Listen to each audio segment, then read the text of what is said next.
Hello everybody, it's the third week of February, so snowdrops are out and the slow blossom, some of the earliest slow blossom is appearing. The hazel catkins and the tiny beautiful little red flowers of the hazel have been out for a little while now, so spring must be on the agenda. It's got some frost, although where the sun is coming it's melted off.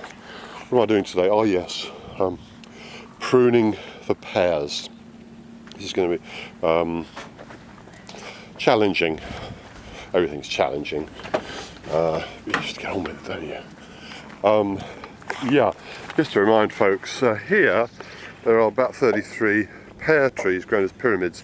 There used to be a block of Bramley and Sunset apples here, but we made an aggressive decision that we thought, well, we're not really making enough money from these. Well, I mean, this is not all about money, but you know, we've at least got to pay our expenses and have a little bit left over to make us feel it's worth doing it.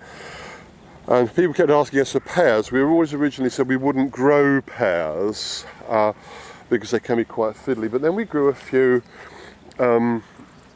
espalier pears for ourselves. I'll just show you those. Anyway, we pulled out the Bramleys and the Spartan and the Sunset, and we never regretted that decision. We still don't sell out of the remaining Bramley and Sunset that we grew. In fact, we've got out Bramley altogether because it just is not worth us growing it. It's a good apple in its place. And we put these pears in. 2 years ago we had a light crop, sold out immediately. A year ago, 2011, we had a modest crop, sold out very quickly. Last year we had no crop at all because of the appalling weather. But anyhow, so I'm crossing around myself a bit here. Here are our espaliers.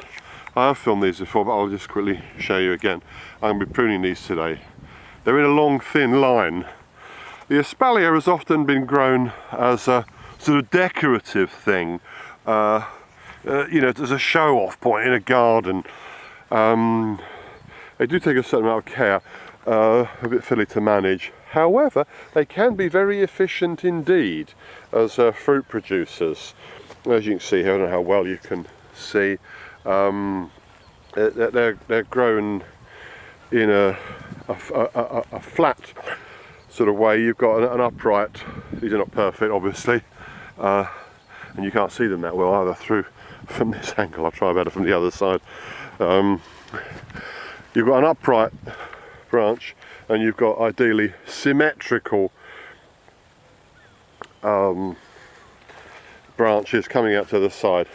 Here you've got loads of fruit buds and here you've got some active growth. I'm going to be pruning these. They're a restricted form. You've got to restrict them. Last year they got neglected a bit. There's some excessive growth here, some of which I will train in, much of which I will simply remove. I mean, this here, for example, and you can see the buds are beginning to swell. This needs to be simply tied down there. Simple enough, isn't it? And this here, again, I'm going to be bending that down and tying it in. And a lot of the upright growth I'll be removing. But there's an absolutely vast number of fruit buds here. I'll be pruning these later, so I've got a bit out of order. But anyway, sorry, I say we never thought we'd grow pears successfully, but we grew some pears and oh, there's a primrose. Oh, I love primroses. Remind me of the West Country in spring. We found that we were able to grow pears as espaliers very successfully, and so we thought, well, let's grow some more. So we did. Anyway, I'll be pruning them this year, pruning them today.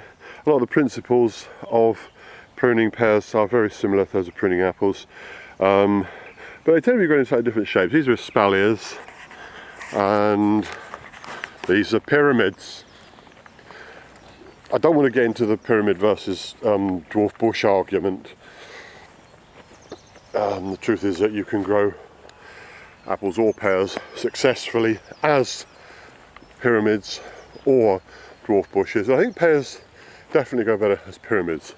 I'm going to have to make some dodgy decisions here though. That is 6 foot, so 7, 8, 9, 10, 11. This pear's 12 feet tall. And I don't really want it 12 feet tall, so what I'll probably do is spoil the pyramid shape of it by making it quite an aggressive pruning cut at about 7 feet. The other thing is last year we had very bad disease problems, lots of sucker, lots of fungus. So I'll be cutting out quite a lot of wood that isn't very good, and partly because of this I won't be sending much cyan wood out because I really don't want to send diseased wood to anybody.